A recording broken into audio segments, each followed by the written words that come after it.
ವೃಷಭ ರಾಶಿ ವೃಷಭ ಲಗ್ನದವರು ಈ 2026ರಲ್ಲಿ ತುಂಬ ಎಚ್ಚರಿಕೆಯಿಂದ ಕಳೆಯಬೇಕಾದ ತಿಂಗಳು ಯಾವುದು ಅಂದರೆ ಅದು ಆಗಸ್ಟ್ ತಿಂಗಳು.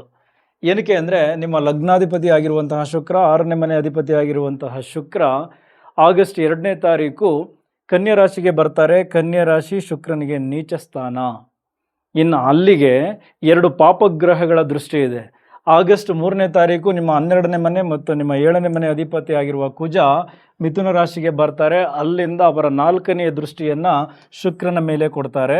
ಅದರ ಜೊತೆಗೆ ವಕ್ರಿಯಾಗಿರುವ ಶನಿಯ 7ನೇ ದೃಷ್ಟಿಯು ಕೂಡ ನಿಮ್ಮ ನೀಚ ಶುಕ್ರನ ಮೇಲೆ ಬೀಳುತ್ತೆ.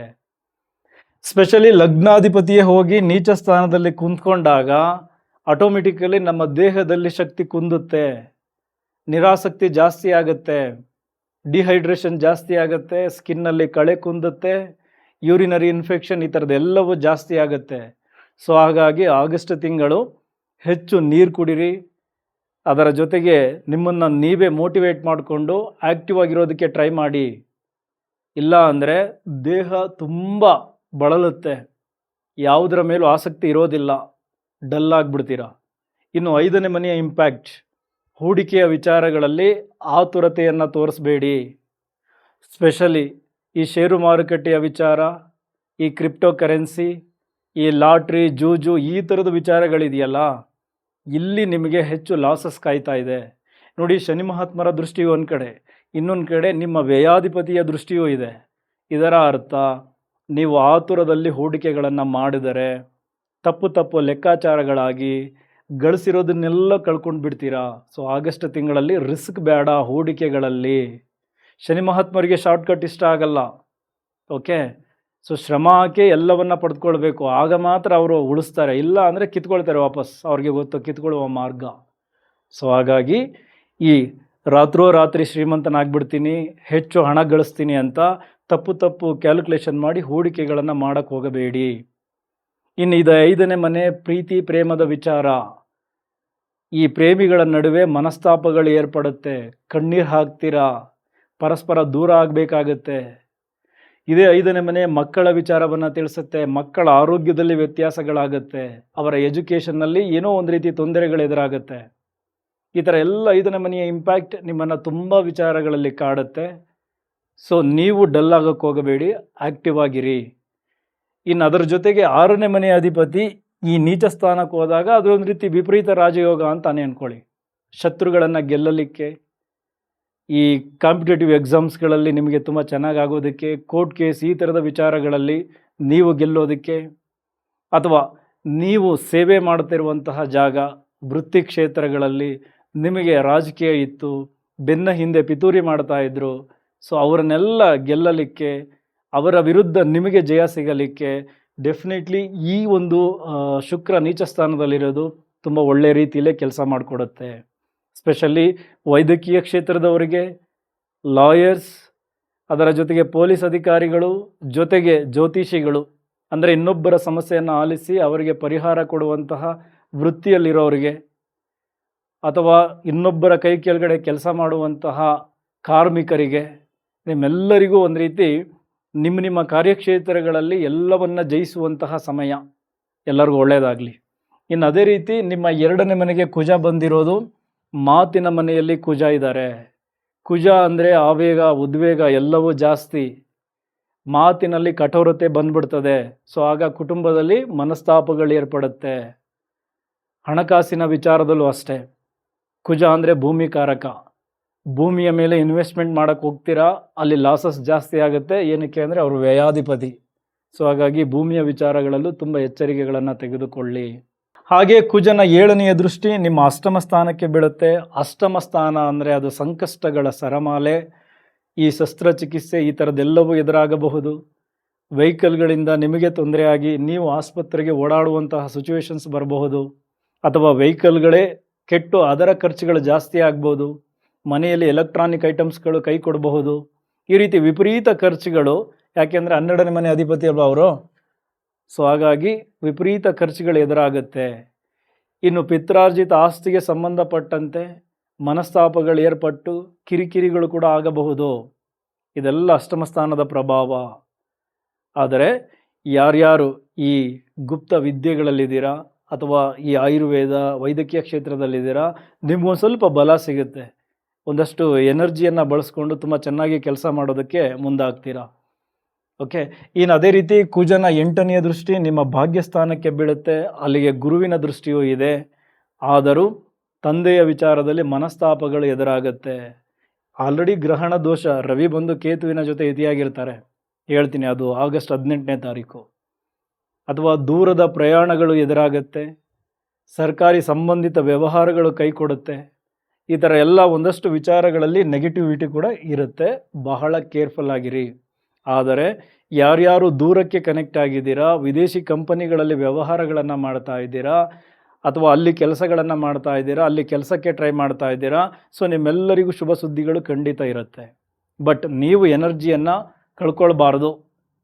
ಪದೇ ಪದೇ ಟ್ರೈ ಮಾಡ್ತಾ ಇದ್ದರೆ ಡೆಫಿನೆಟ್ಲಿ ದೂರದ ಸ್ಥಳಗಳಲ್ಲಿ ಲಾಭಗಳಿದೆ, ಬ್ಯಾಂಕ್ ಬ್ಯಾಲೆನ್ಸ್ ಏರುತ್ತೆ. ಇದಿಷ್ಟು ಕುಜನ ಇಂಪ್ಯಾಕ್ಟ್. ಇನ್ನು ನಿಮ್ಮ 3ನೇ ಮನೆಯಲ್ಲಿ ಗುರುವಿನ ಜೊತೆ ಬುಧನ ಸಂಯೋಗ ಆಗುತ್ತೆ. ಇದು 3ನೇ ಮನೆ ಅಂದರೆ ಅದು ಮಾರ್ಕೆಟಿಂಗ್, ಕಮ್ಯುನಿಕೇಷನ್, ಆನ್ಲೈನ್, ಮೀಡಿಯಾ, ನಿರ್ಧಾರ ತೆಗೆದುಕೊಳ್ಳೋದು, ಕಿರಿಯ ಸಹೋದರ, ನಮ್ಮ ಸಹೋದ್ಯೋಗಿಗಳು, ಅಕ್ಕಪಕ್ಕದವರು, ಇದೆಲ್ಲವೂ ಬರುತ್ತೆ. ಒಂದು ಕಡೆ ಅಷ್ಟಮ ಸ್ಥಾನದ ಅಧಿಪತಿ, ಇನ್ನೊಂದು ಕಡೆ ಲಾಭಸ್ಥಾನದ ಅಧಿಪತಿ, ಅದರ ಜೊತೆಗೆ ಧನಸ್ಥಾನ ಮತ್ತು ಹೂಡಿಕೆ ಸ್ಥಾನದ ಅಧಿಪತಿ. ಓಕೆ, ಸೊ ನಿಮ್ಮ ನೆಟ್ವರ್ಕನ್ನು ಬಳಸ್ಕೊಂಡು, ಮೀಡಿಯಾ ಕ್ಷೇತ್ರವನ್ನು ಬಳಸ್ಕೊಂಡು ನಿಮ್ಮ ಕಾರ್ಯಕ್ಷೇತ್ರವನ್ನು ವೃದ್ಧಿ ಮಾಡಿಕೊಳ್ಳೋದಕ್ಕೆ ಈ ಕಾಂಬಿನೇಷನ್ ತುಂಬ ಚೆನ್ನಾಗಿದೆ. ಸೊ ಕಂಪ್ನಿ ಓನರ್ಸ್, ಇದು ನೀವು ನಿಮ್ಮ ಕಂಪ್ನಿಯನ್ನು ಬ್ರ್ಯಾಂಡ್ ಮಾಡ್ಕೊಳ್ಳಿಕ್ಕೆ ತುಂಬ ಚೆನ್ನಾಗಿರುವಂತಹ ಸಮಯ. ಪ್ರಾಡಕ್ಟನ್ನು ಲಾಂಚ್ ಮಾಡೋದಕ್ಕೆ ತುಂಬ ಚೆನ್ನಾಗಿರುವಂತಹ ಸಮಯ. ಓಕೆ, ಒಟ್ಟಾರೆ ಆನ್ಲೈನನ್ನು ಅದ್ಭುತವಾಗಿ ಬಳಸ್ಕೊಳ್ಳಿ. ಇದರಿಂದ ನಿಮ್ಮ ಎಲ್ಲ ವಿಚಾರಗಳು ಗ್ರೋತ್ ಪಡೀತದೆ. ಮಾರ್ಕೆಟಿಂಗ್, ಸೇಲ್ಸ್ ಇದೆಲ್ಲವೂ ಇಂಪ್ರೂವ್ ಆಗುತ್ತೆ. ಕಂಟೆಂಟ್ ಕ್ರಿಯೇಟರ್ಸ್, ಬರವಣಿಗೆಯಲ್ಲಿರೋರು, ಬ್ಯಾಂಕಿಂಗ್ ಕ್ಷೇತ್ರದಲ್ಲಿರೋರು, ಈ ಕನ್ಸಲ್ಟೆಂಟ್ಗಳಾಗಿ ಕೆಲಸ ಮಾಡ್ತಾ ಇರೋರು, ನಿಮ್ಮೆಲ್ಲರಿಗೂ ಕೂಡ ಈ ಒಂದು ಇತಿ ತುಂಬ ಅದ್ಭುತವಾಗಿ ಕೆಲಸ ಮಾಡುತ್ತೆ. ನಿಮ್ಮ ಬ್ಯಾಂಕ್ ಬ್ಯಾಲೆನ್ಸನ್ನು ಜಾಸ್ತಿ ಮಾಡಿಕೊಡುತ್ತೆ. ಬಟ್ ಎಲ್ಲದಕ್ಕೂ ಎನರ್ಜಿ ಬೇಕು, ದೇಹಕ್ಕೆ ಶಕ್ತಿ ಬೇಕು. ಹಾಗಾಗಿ ನಿಮ್ಮನ್ನು ನೀವೇ ಮೋಟಿವೇಟ್ ಮಾಡಿಕೊಂಡು ನಿಮ್ಮಲ್ಲಿ ಎನರ್ಜಿಯನ್ನು ಕಾಪಾಡಿಕೊಂಡು ಮಾಡಬೇಕಾದ ಕೆಲಸ ಕಡೆ ಹೆಚ್ಚು ಗಮನ ಕೊಡಿ. ಓಕೆ, ಇನ್ನು ಅದೇ ರೀತಿ ಗುರುವಿನ 5ನೇ ದೃಷ್ಟಿ ನಿಮ್ಮ 7ನೇ ಮನೆಗೆ ಬೀಳುತ್ತೆ. ಸೊ ಹಾಗಾಗಿ ಹೊಸ ಒಪ್ಪಂದಗಳು ನಿಮ್ಮ ಈ ಆಗಸ್ಟ್ ತಿಂಗಳಲ್ಲಿ ಕಾಯ್ತಾ ಇರ್ತವೆ. ಸೊ ಹೊಸ ಒಪ್ಪಂದಗಳಿಗೆ ಮುಂದಾಗ್ತೀರಾ. ಪಾಲುದಾರಿಕೆಯ ವ್ಯವಹಾರಗಳು ಕೂಡ ಒಂದಷ್ಟು ಕೈ ಹಿಡಿತದೆ. ಗಂಡ ಹೆಂಡತಿಯ ನಡುವೆ ಸಂಘರ್ಷಗಳಿತ್ತು, ಕುಟುಂಬ ಸ್ಥಾನದಲ್ಲಿ ಕುಜ ಇದ್ದಾರೆ. ಮಾತಿನಲ್ಲಿ ಕಂಟ್ರೋಲ್ ಮಾಡಿಕೊಂಡ್ರೆ ಗುರುವಿನ ದೃಷ್ಟಿ ಸಂಬಂಧ ಹಾಳಾಗದ ರೀತಿ ನೋಡ್ಕೊಳ್ತಾರೆ. ಓಕೆ, ಇನ್ನು ಅದೇ ರೀತಿ ಗುರುವಿನ ಅವರ 9ನೇ ದೃಷ್ಟಿ ನಿಮ್ಮ 11ನೇ ಮನೆಗೆ ಬೀಳುತ್ತೆ. 11ನೇ ಮನೆಯಲ್ಲಿ ಶನಿ ಮಹಾತ್ಮರು ವಕ್ರಿಯಾಗಿದ್ದಾರೆ. ಸೊ ಇದರ ಅರ್ಥ ಮತ್ತೆ ನೀವು ಮರುಪರಿಶೀಲನೆ ಮಾಡ್ಕೊಳ್ಬೇಕು. ನಿಮ್ಮ ಸ್ನೇಹದ ಬಳಗ, ನಿಮ್ಮ ನೆಟ್ವರ್ಕ್, ಅಲ್ಲಿ ಏನೇನೋ ಮಿಸ್ಟೇಕ್ ಆಗಿತ್ತು, ಆ ಮಿಸ್ಟೇಕ್ಸ್ಗಳನ್ನೆಲ್ಲ ಸರಿ ಮಾಡ್ಕೊಳ್ಳಿ. ಗುರು ನಿಮಗೆ ಒಂದು ರೀತಿ ಅಡ್ವೈಸ್ ಮಾಡ್ತಾರೆ, ಜ್ಞಾನವನ್ನು ಕೊಡ್ತಾರೆ. ಶನಿ ಮಹಾತ್ಮರು ಈ ಆಗಿರುವ ಘಟನೆಗಳನ್ನೆಲ್ಲ ಮತ್ತೆ ನೀವು ಸರಿ ಮಾಡ್ಕೊಳ್ಳೋದಕ್ಕೆ ಮತ್ತಷ್ಟು ಸಮಯ ಕೊಡ್ತಾರೆ. ಸೊ ಹಾಗಾಗಿ ನಿಮ್ಮ ನೆಟ್ವರ್ಕ್ಗಳಲ್ಲಿ ಏನೇನು ಎರರ್ ಆಗಿದೆ, ನೀವೇ ಮಾತನಾಡಿ ನಿಮ್ಮ ಸಂಬಂಧಗಳನ್ನು ಹಾಳು ಮಾಡ್ಕೊಂಡಿರ್ತೀರ. ಹಿರಿಯ ಸಹೋದರನ ಜೊತೆ ಸಂಬಂಧಗಳು ಹಾಳಾಗಿರುತ್ತೆ, ಸ್ನೇಹಿತರ ಜೊತೆ ಮನಸ್ತಾಪಗಳಾಗಿರುತ್ತೆ. ಅದನ್ನೆಲ್ಲ ಮತ್ತೆ ಸರಿ ಮಾಡ್ಕೊಳ್ಳೋದಕ್ಕೆ ಇನ್ನೊಂದು ಅವಕಾಶ. ಸೊ ಅದರ ಕಡೆ ಗಮನ ಕೊಡಿ. ಗುರು ಕೂಡ ಜ್ಞಾನ ಕೊಡ್ತಾರೆ. ಅದರ ಜೊತೆಗೆ ಶನಿ ಮಹಾತ್ಮರ 3ನೇ ದೃಷ್ಟಿ ನಿಮ್ಮ ಲಗ್ನದ ಮೇಲೆ ಇರುತ್ತೆ. ಸೋಮಾರಿತನ ಇನ್ನೂ ಜಾಸ್ತಿ ಆಗಿರುತ್ತೆ. ಸೋಮಾರಿತನವನ್ನು ಬಿಡಿ. ನಿಮ್ಮಿಂದ ಹೆಚ್ಚು ಶ್ರಮ ಬೇಕು, ಅಲೆದಾಟ ಬೇಕು. ಆಗ ಮಾತ್ರ 3ನೇ ಮನೆಯ ಇಂಪ್ಯಾಕ್ಟ್ ಇನ್ನೂ ಹೆಚ್ಚಾಗಿ ಕೆಲಸ ಮಾಡಿ ಒಂದಷ್ಟು ಲಾಭಗಳನ್ನು ತಂದುಕೊಡುತ್ತೆ. ಇನ್ನು ನಿಮ್ಮ 4ನೇ ಮನೆಗೆ ರವಿಯ ಎಂಟ್ರಿ ಆಗುತ್ತೆ ಆಗಸ್ಟ್ 18ನೇ ತಾರೀಕು. ಅಲ್ಲಿ ಕೇತುವಿನ ಜೊತೆ ಇತಿಯಾಗುತ್ತೆ. ಸೊ ಭೂಮಿಯ ವ್ಯವಹಾರಗಳಲ್ಲಿ ನಾನು ಆಲ್ರೆಡಿ ಹೇಳಿದೆ, ಕುಜ ವ್ಯಯಸ್ಥಾನದ ಅಧಿಪತಿ. ತುಂಬ ಕೇರ್ಫುಲ್ ಆಗಿರಿ. ತಂದೆಯ ಆರೋಗ್ಯದಲ್ಲೂ ವ್ಯತ್ಯಾಸಗಳಾಗುತ್ತೆ, ತಾಯಿಯ ಆರೋಗ್ಯದಲ್ಲೂ ವ್ಯತ್ಯಾಸಗಳಾಗುತ್ತೆ. ಈ ಶ್ವಾಸಕೋಶಕ್ಕೆ ಸಂಬಂಧಪಟ್ಟಂತೆ ಉಸಿರಾಟದ ತೊಂದರೆಗಳು ಜಾಸ್ತಿ ಆಗೋದು, ಮನೆಯಲ್ಲಿ ರಿಪೇರಿ ಖರ್ಚುಗಳು ಜಾಸ್ತಿ ಆಗೋದು, ಈ ರೀತಿ ಎಲ್ಲ ತುಂಬ ಜಾಸ್ತಿ ಆಗುತ್ತೆ. ಇದೊಂದು ರೀತಿ ಗ್ರಹಣ ದೋಷವಾಗಿ ಕೆಲಸ ಮಾಡುತ್ತೆ.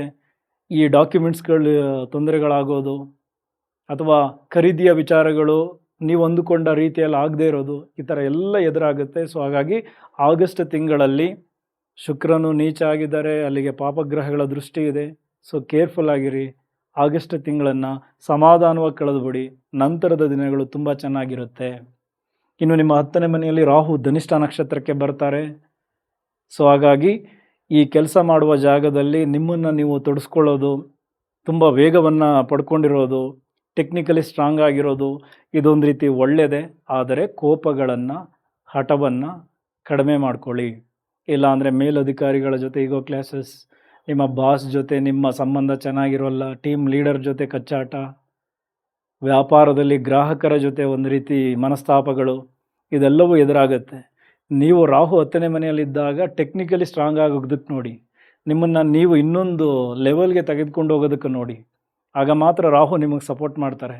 ಓಕೆ, ಸೊ ಓವರಾಲ್ ಈ ಆಗಸ್ಟ್ ತಿಂಗಳಲ್ಲಿ ಶುಕ್ರ ನೀಚ ಆಗಿರೋದ್ರಿಂದ ನೀವು ಫಸ್ಟು ನಿಮ್ಮನ್ನು ನೀವು ಮೋಟಿವೇಟ್ ಮಾಡಿಕೊಂಡು ಪಾಸಿಟಿವ್ ಆಗಿರೋದ್ರ ಕಡೆ ಹೆಚ್ಚು ಗಮನ ಕೊಡಿ. ಆತುರದ ನಿರ್ಧಾರಗಳು ಬೇಡ. ಸಮಾಧಾನವಾಗಿ ಈ ಆಗಸ್ಟ್ ತಿಂಗಳನ್ನು ಕಳೆಯಿರಿ.